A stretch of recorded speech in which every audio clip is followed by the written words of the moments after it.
If you're following Johnny Depp, you might know he's pretty close to Tim Burton, and Tim's been talking, I don't know, for a few years now, since the trial started, since the whole controversy about how he might work with Johnny, how he likes Johnny, this and that. But really, it's been a lot of hot air. Nothing's actually happened or materialized. So I've been following Burton a little bit. Which brings me to this article from Variety from November 22nd, 2023, still pretty new. It's called Tim Burton Shuts Down Nightmare Before Christmas Sequels, Prequels, or Reboots. I've done all that SHIT. I don't want that to happen to this. And you might know that Tim Burton and Johnny have no shortage of projects they've done together.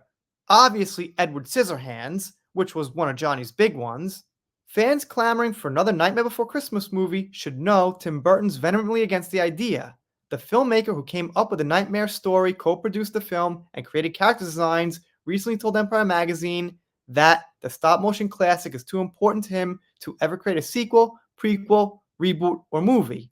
Okay, I read ahead, and it doesn't seem like anyone literally trespassed, but I guess a metaphorical trespassing kind of thing. To me, the movie's very important, Burton said. I've done sequels, I've done other things, I've done reboots, I've done all that shit, right? I don't want it to happen to this. It's nice that people are maybe interested in another one, but I'm not. I feel like that old guy who owns a little piece of property and won't sell to the big power plant that wants to take my land. And I agree for the most part. But if he did one that featured Johnny somehow, then come on, go for it. But alright, I guess this is a stretch here.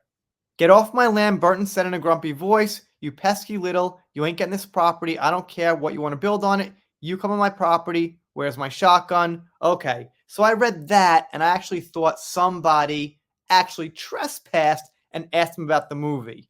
Main character Jack Skellington is personal to Burton as he's a character that's perceived as dark but's really light, the director said.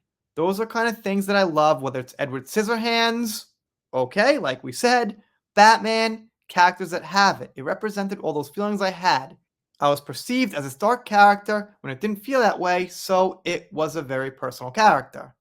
Henry Selick directed Nightmare Before Christmas and worked closely with Burton on the film's creation. In a recent interview with People magazine, Selick shared his idea for a potential Nightmare prequel. There might be a more interesting story there, how Jack became the king of Halloween Town, he said. Not a very original name there, but alright, Tim. As for a sequel, Selleck explained that the large amount of work isn't what would deter him from creating the follow-up. Rather, he just believes Nightmare Before Christmas is a perfect movie that came out at a perfect time, only to grow into something far bigger over the years. It's now available on Disney Plus, which no one will be seeing it on, because, well, not no one, but not too many people here, because we're not fans of Disney. I mean, we would have still been fans, but they took a certain someone out of a certain franchise. So that's about it. The thing is, for me, obviously, I'm following mostly Johnny in this channel, people around Johnny, Mera, and things like that. And when I see Burton pop up, I'm hoping that he'd mention Johnny. He'd want to make a project with Johnny. So his little skeleton man is more important than maybe making that one last movie together with Johnny Depp, I guess. I used to actually write comics for two newspapers in New York, one New York City. And look, I know what it's like to be connected to a character, but you gotta kind of, at a certain point, be like, this is reality, this is a character, I'll do this with that if the time comes, or if I gotta make a decision about the character, I'm not gonna like hold it so emotionally close where I can't make changes or anything. But alright, I used to get it, but I think I grew out of that. I guess Tim didn't. That's just my opinion. Anyway, let me know what you think down below. If you're not subscribed here, consider it. If you don't, I'll be sad, but I'll get over it. See you next time.